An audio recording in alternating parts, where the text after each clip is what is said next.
Our detectives had a chance to talk to some of the eyewitnesses from the bus and the trains. They stated clearly on the record that they believed that the bombers did not know that they had explosives in their backpacks. This was only one of many huge developments in the case that only received bare mentions in the back of the newspaper.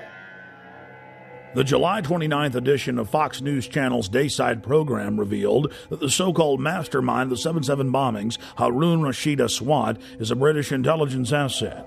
Former Justice Department prosecutor and FBI terror expert John Loftus exposed the fact that Aswad was being protected by MI6 and was clearly under their control.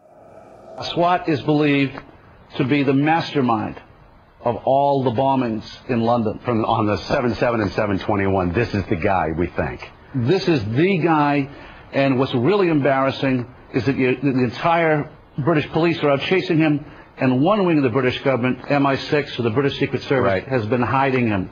And this has been a real source of contention between CIA, Hold on, John. Justice Department, and Britain. MI6 has been hiding him. Are you saying that he has been working for them? Oh, I'm not saying it. This is what the Muslim sheikh said in an interview in a British newspaper back in 2001. So he's a double agent, or what? He's a double agent. So he's working for the Brits to try to give them information about Al-Qaeda, but in reality, he's still an Al-Qaeda operative. Yeah.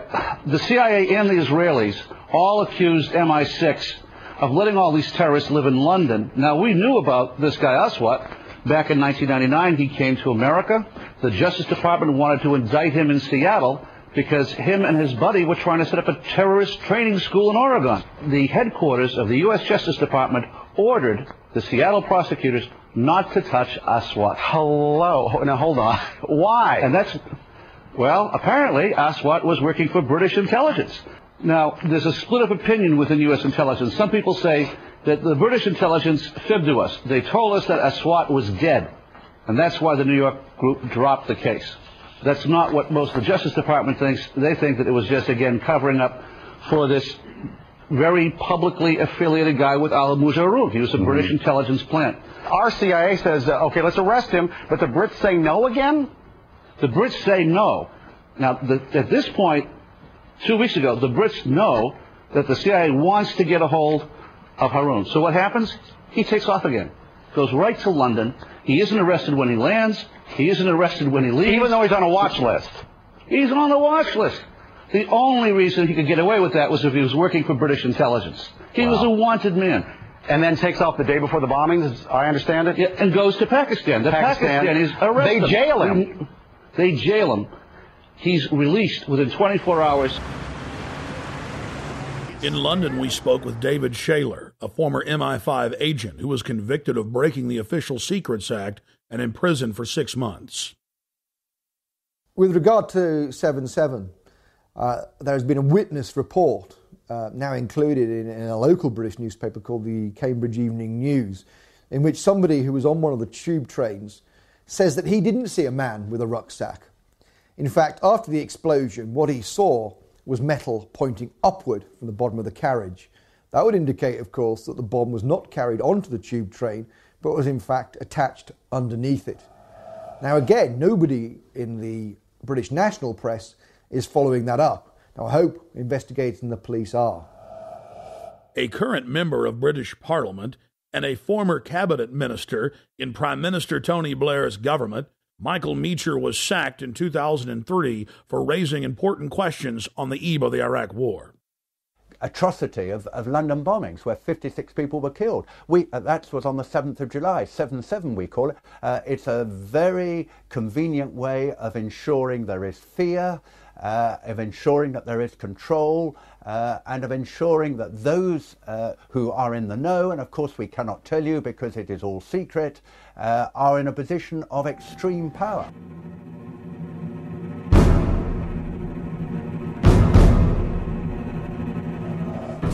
Within hours of the 7/7 bombings, Israeli army radio was reporting that Benjamin Netanyahu, the former prime minister of Israel, had been warned not to leave his hotel that morning to attend a meeting less than 100 yards away from one of the train stations that was bombed.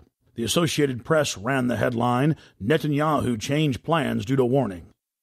Then the current Prime Minister, Ariel Sharon's office, instructed Israeli officials not to give interviews to the foreign media concerning the warning.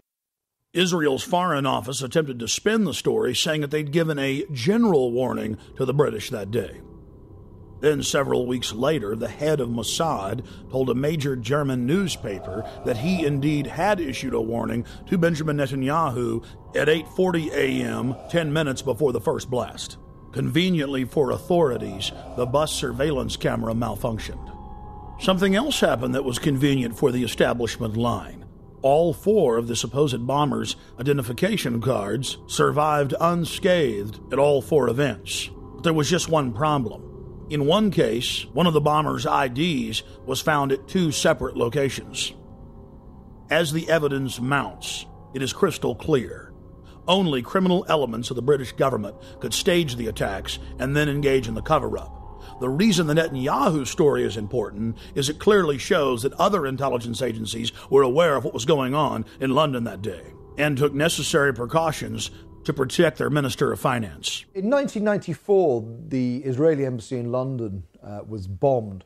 This was at a time when I was in the service. I joined the Middle Eastern section shortly after that, and I was actually astounded to read a document written by a senior MI5 officer who'd seen all the information coming in about this attack. And he said that he believed that the Israelis had bombed their own embassy. In any staged terror attack, governments have to be extremely careful to keep the operation shielded, compartmentalized. Most people in government are moral individuals who believe that they're standing up for their nation's sovereignty or its national interest, and it's absolutely essential to keep them in the dark. One of the chief tools used by governments as a smokescreen is staging exercises or drills at the exact same time and exact same places as real events.